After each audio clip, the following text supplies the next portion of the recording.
This video will cover the assembly of the leaves in a Quiltworx Poinsettia pattern. Hi, Jackie Holcomb here from JH Quilt Designs. Here is one of the poinsettia leaves that I will show you how to put together today. We will utilize the S-curve technique to insert this vein into this leaf. Okay? So what is an S-curve, you might ask? It's this curve that as you move along the curve to stitch it, it changes direction. So along here we have an outer curve, and as we come along this way, we have an inner curve. S-curves are used frequently in lots of Quiltworx patterns, and by using the method that I show you here, you're going to gain the knowledge and confidence to tackle any S-curve. Okay? Be sure to stick around to the end of the video, as I will show you how this S-curve technique is used to assemble the rest of your poinsettia table topper. Let's get started. I believe that you have already done your stitched your registration lines on your paper pieced units. Okay. For my demonstration here, I'm just using a single piece of fabric, but you would have your paper pieced units here. Okay. And you have got your there's 5 registration lines on unit A1, and then there's 5 registration lines on unit A2 as well. Okay. So I'm assuming at this point that you have your units to that point. Okay. However, the vein, I did want to kind of just demonstrate that, and so I'm going to start here. This is the template layout sheet for the vein. You use it as a full rectangle like this. So you want to put this, it says right here, on the back side of your fabric. So this is the wrong side of my fabric. What I did is I used this product, which I don't know if you guys have used yet, Scotch Restickable Glue Stick. I'm getting a little shine on the screen. There we go. Scotch Restickable Glue Stick. Okay. Use this, and I put it on the back side of my fabric, on the back of my paper. Okay. And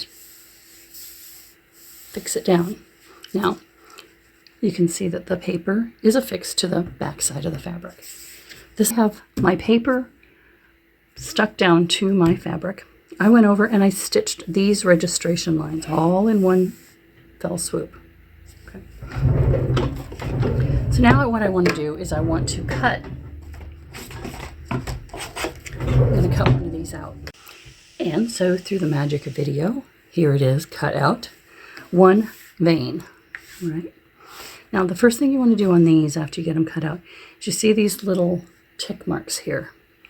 These are snip marks. Okay. And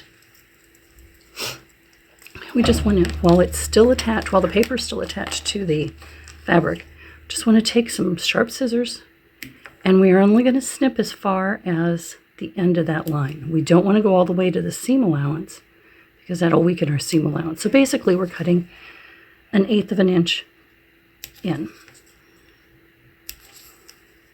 Okay, this is going to make this fit so much easier. Okay.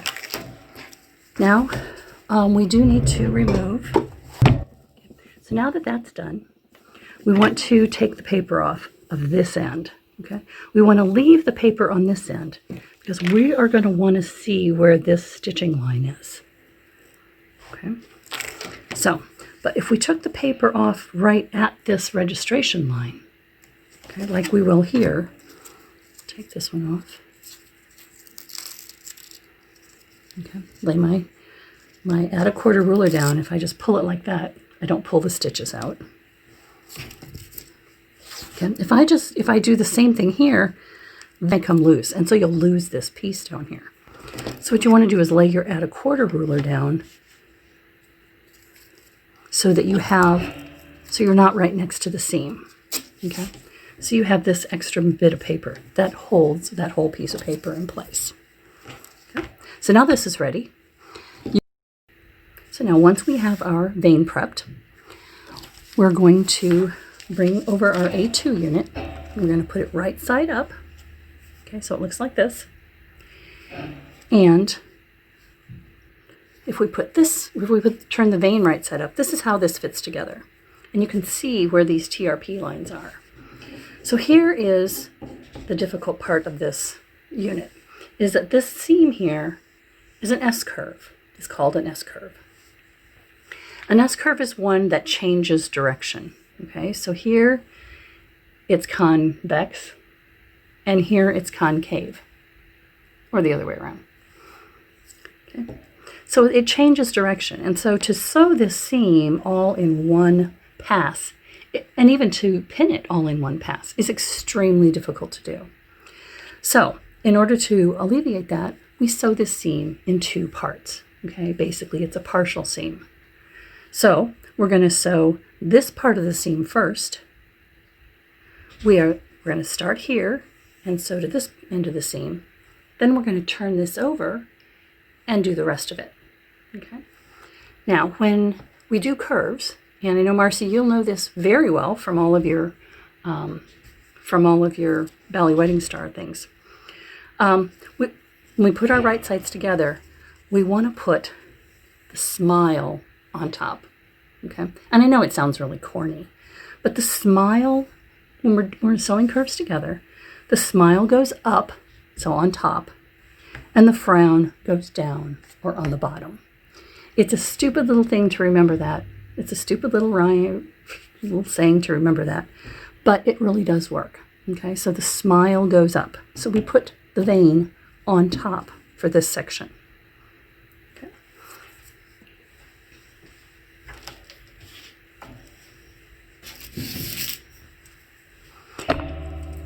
So we're going to go ahead and we're going to put a little bit of glue right over that registration line right there. And I just matched up those seams. Okay. Sometimes I will put a pin right next to that. Now we're going to do that just like we do with all the other curved seams. It's exactly the same process. Come over here. I'm going to line up the end. Okay. Got my smart corners matched.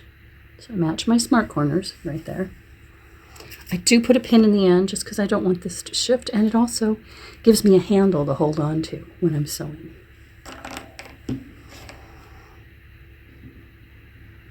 Okay.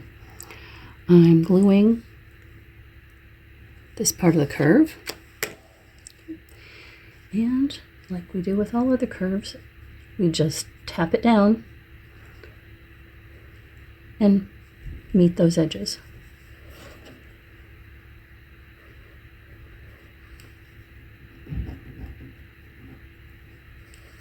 Okay. I do like to sort of run my finger along that seam to seat the glue into the seam. Plus, it also lets me feel that whether I have a tuck or not underneath. It's very easy to get a tuck in the curves, and so then I can feel that. Okay, so now we're going to come down here and we're going to do this other end. Okay, so I'm going to take the little tuck so that I'm not stretching anything.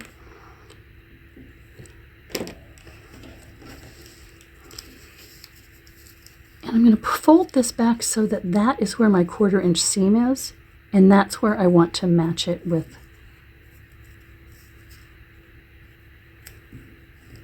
Okay, so that's where that one.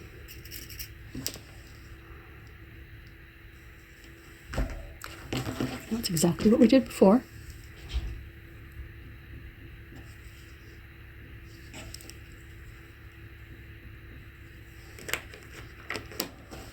I'm starting from the outside and working to the middle like I generally do.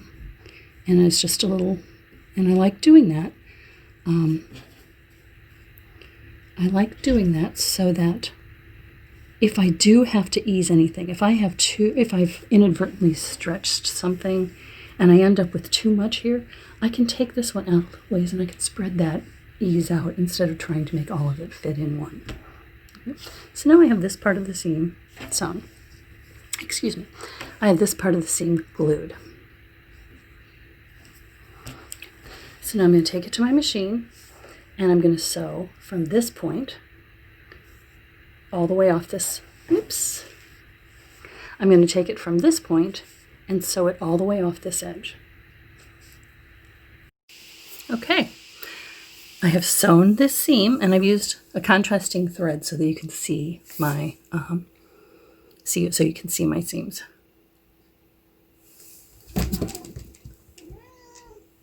Okay, now what we're going to do is we are going to turn this over, because I want this smile portion. Ruby, get out of the frame. We're going to turn this over because I want this smile portion to be on top. Okay, so I'm going to do what I normally do when I'm sewing a curve. I'm going to take a tuck right here. Okay, I'm going to put my glue on the end, and I'm going to match up that smart corner. Now you can see that this, we're going to want to stitch right off this end. Okay, so I want to make sure that that end is also glued down. So I'm actually going to glue quite a ways down. I want to make sure that end is caught, but it's still in the seam allowance. Okay, so there's the smart corner matched up.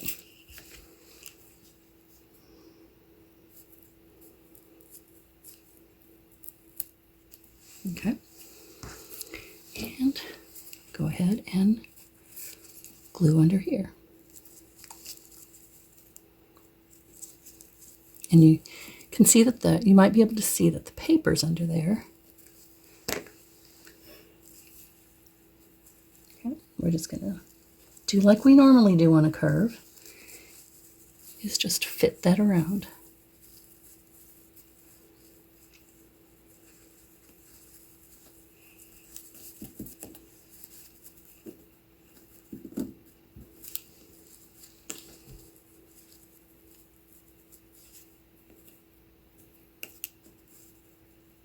Well, there we go.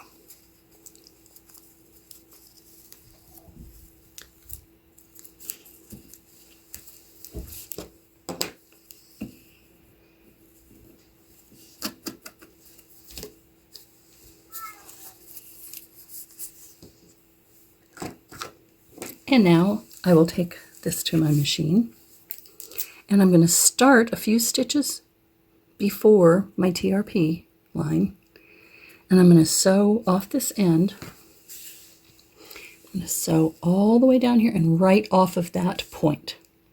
Okay, and that point will match where this seam line is on the back side.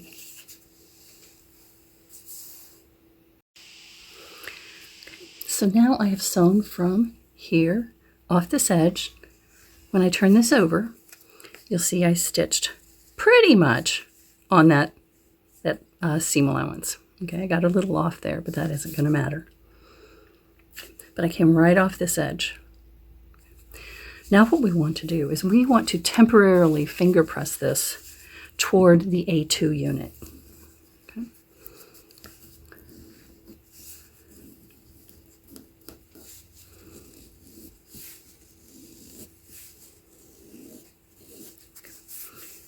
Because we need to have, eventually we're going to press both of these seams toward the vein. But for now, we need that seam allowance out of the way. This time we're going to take A1, we're going to turn it right sides together, match this at the 1/4 inch line, match those together, okay, pin that. We're going to then glue this seam, okay, sew that seam, okay, and I'm going to step away and do that because you already know how to do that. And then I will show you how to finish up this last part of the seam. So now I have sewn this seam with A1 from the TRP to the end. Now, because we've got our S-curve, now we're going to turn this over.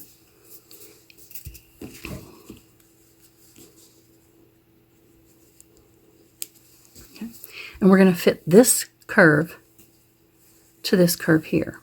Now this is the one that we have snipped. Okay. So I'm going to, just like I do every time, I take my little tuck, glue the end, okay, and match up my smart corner.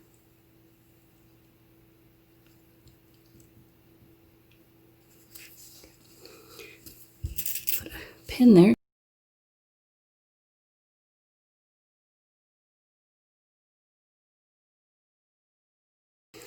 Now, and I won't lie, this is the hardest part of the whole pattern, okay, is this one little section of the seam, because it is such a deep curve, okay. We don't usually have that deep of curves in our Quiltworx patterns. But if we take this and just walk it along, okay, and you've got your tuck marks, and you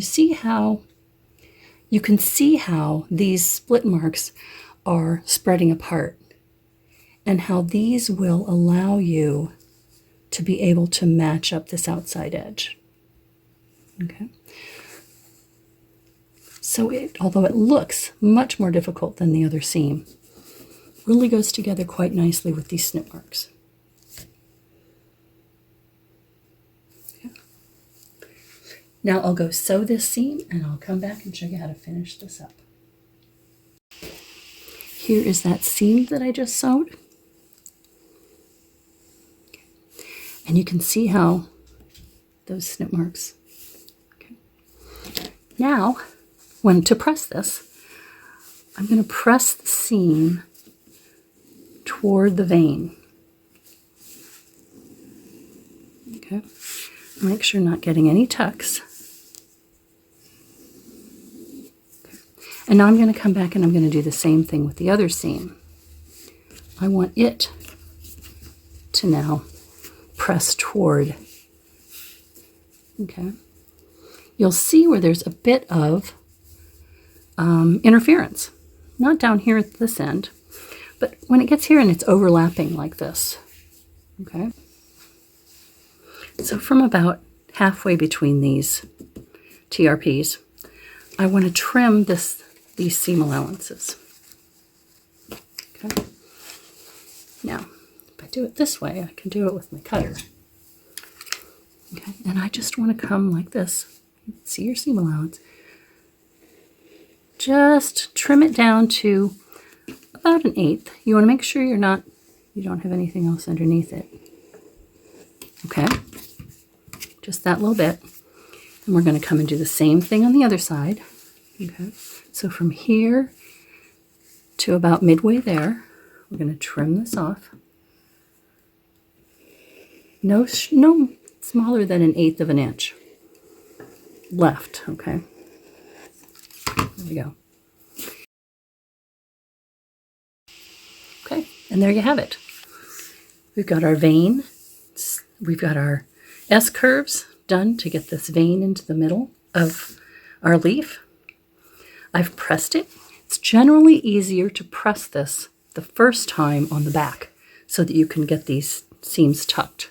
Okay, and then give it a good press on the front.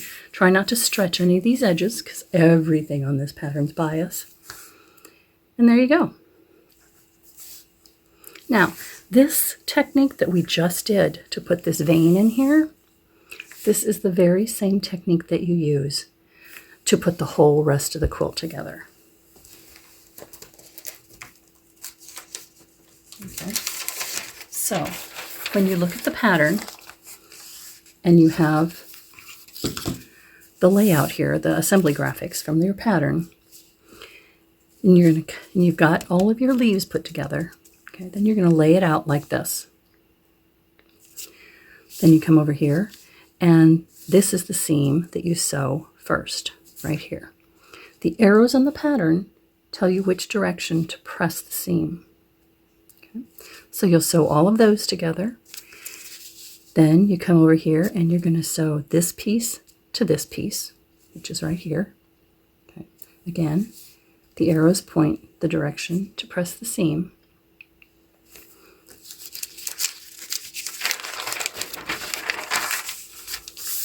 Then you'll come down here and you're going to be sewing your leaf to those 5 sections. Okay. Right there. And then you'll be sewing this seam, which is right here. Okay. Then all you have left after that, you'll sew 3 of those together and 2 of those. And then all you have left is this center seam. And you'll come across here. Okay. Now, every one of these seams that you're sewing together in here is an S-curve. Some of them are bigger S-curves than others. Like this one right here, you know, it's kind of curved there, and then it curves this way. This one you may be able to do all in one seam. Okay. This one, you're probably going to have to start doing the S-curve technique like we did here. Okay. Where you're going to sew part of the seam, then flip it over and sew the rest of the seam. And each one of these is an S-curve. Okay. Now this one here, this is a big part of the curve here, but then it changes direction out here at the edge. Okay. And then finally this last seam, you're going to have part of an S-curve there, a big S-curve to the middle, then you'll have a big S-curve from the middle out to here, and part of a seam there, part of an S-curve there. Okay. So that's it. That's how you sew the S-curve. By the end of this quilt, y'all will be experts at S-curves, and you won't be intimidated by them any longer. They really are not hard. They just take a little extra care. And I know both of you can do that very easily. So if you have any questions, email me, text me. Pictures would help if it's a specific area that you have a question in. Other than that, I can't wait to see you guys. So hopefully one of these days I'll actually get to see you in person. Take care.